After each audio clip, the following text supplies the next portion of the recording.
Now, the National Assembly of the Gambia on Monday barred several media houses and freelance journalists from having access to third legislative session.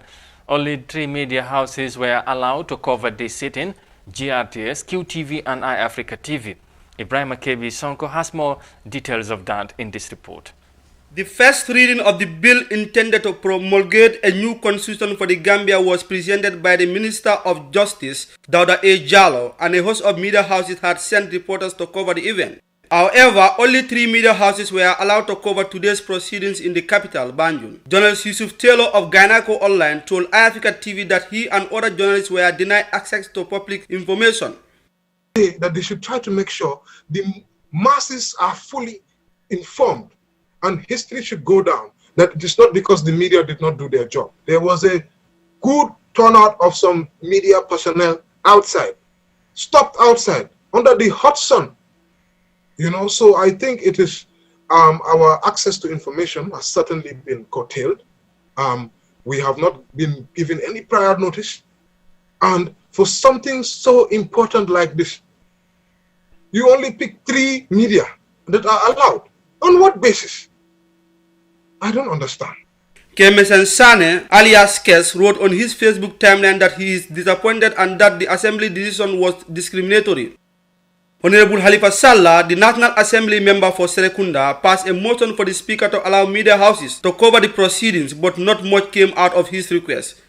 Honorable Speaker, the reason why I even entered just now is because outside we have journalists claiming that the National Assembly has discriminated them by giving a right to certain media houses to cover the sessions of the National Assembly, especially the state media, and then discriminated against the private media. And Honorable Speaker, the National Human Rights Commission is established precisely to eradicate violation of fundamental rights and freedom. And we should not allow this National Assembly to be associated with any history that will show that we are discriminating anyone. So, Honorable Speaker, I want to make a motion that the decision that has been made to be annulled and another decision be made by you right away to allow those media houses outside the gates to come in, and we place them wherever they should in order to be able to observe the distancing that is necessary. If we fail to do that, Honorable Speaker, the integrity of this National Assembly will be questioned. On Monday, the Gambia Press Union, the umbrella body of journalists, said the idea to bar journalists from having access to National Assembly sessions was disturbing. The union said such an accident could have been avoided while it engaged the Office of the Clerk of the National Assembly on how to solve the problem. For Eyeafrica News, I am Ibrahim Akebi Sonko. All right, now joining us on the line to discuss more on the matter is Kameseng Sane, alias Kaksane, who was among the journalists denied entry at the National Assembly yesterday. Thank you for joining us, Kegs. Now, tell us who denied you entry into the National Assembly yesterday. Thank you very much once again, Eyeafrica, for having me on your platform, and thank you, or good morning to all your listeners. Yeah, actually, for me, the information, I received it at the gate when I met security personnel that are stationed at the gate of the National Assembly, just the entrance. And they said that they get the information from the clerk office that only 3 media houses are allowed to enter in the National Assembly and the staffs of the National Assembly. Apart from that, all the media houses should just link with the other media houses that were allowed to cover the session to get their feet.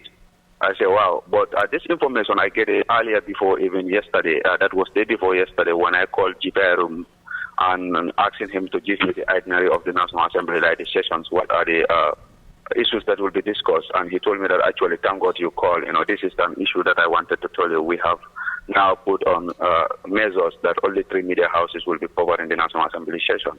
I said, wow. Then where I said press release, he said it's on their Facebook page. I said, no, that should not just be a Facebook post, but it should be a press release sent to the GPU. Then I contacted the GPU President Sharif, and I gave him the information, and he promised that he will contact the National Assembly and settle the matter. Until in the morning when I go there, I found out that the matter was not solved and we were not allowed to enter to the National Assembly. All right. Now, when you were stopped by the security, as you mentioned, after that, did anyone tell you why you were stopped, considering you are among the, or you are, of course, one of the most regular journalists at the National Assembly? Actually, up to today, I don't know what is even the reason behind the restriction of the media house, because we are not able to talk to any authority of the National Assembly but to know what is the reason or what is the motive behind the decision.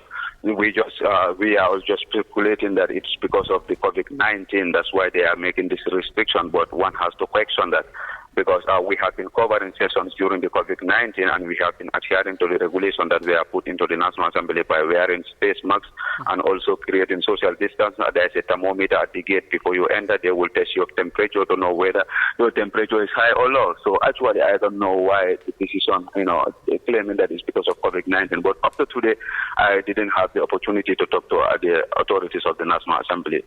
All right. Now, how did you feel when you were stopped while you were hoping to walk in and do your job as usual? I'm very disappointed, and coming from the National Assembly, this is the very institution that should promote the freedom of information and the freedom and access to information. So if these people are found wanting, trying to violate the very law that they should protect, definitely it is something that is very disappointing. And the reason for what so far is not convincing, actually. So we don't know what is the motive behind why they come with this decision. But if they are claiming that it's because of COVID-19, we will say no, because journalists have been adhering to all the health regulation, all these health regulations that have been passed in the National Assembly, so that we will not be found wanting spreading the virus in the country. So actually, I'm very disappointed from the National Assembly, very serious disappointment, and even the National Assembly members by allowing even the proceedings to continue when they know that there is a violation of people's rights. They should not even entertain that. As Khalifa said, no, the Human Rights Commission was established precisely just to stop the violations of people's rights, and that was a committee established by the National Assembly. All right. Now, considering what happened yesterday, do you think this will question the integrity of the National Assembly as others are claiming or have claimed? Yeah, yes, precisely, because this came at a time when the country is at a critical stage. Like we are trying to bring a new constitution before the National Assembly, and we have so many controversies surrounding this very document of the National Assembly, because when the CRRC was done with their job, they presented the draft constitution to the president. The cabinet has came with so many recommendations that are not, that they feel like is discriminatory or is not in line with the proper story, and the president was, or the cabinet was not actually convinced or pleased with the recommended some of the provisions in the constitution, and they have objected for it. So that's been tabled before the National Assembly, and the National Assembly come with a decision, then people might think that they are trying to cover something. And this is a very important document that should be, every citizen should understand, because this is the document that will govern them for next 10 years or 20 years or 50 years. Nobody knows when are we going to change another constitution.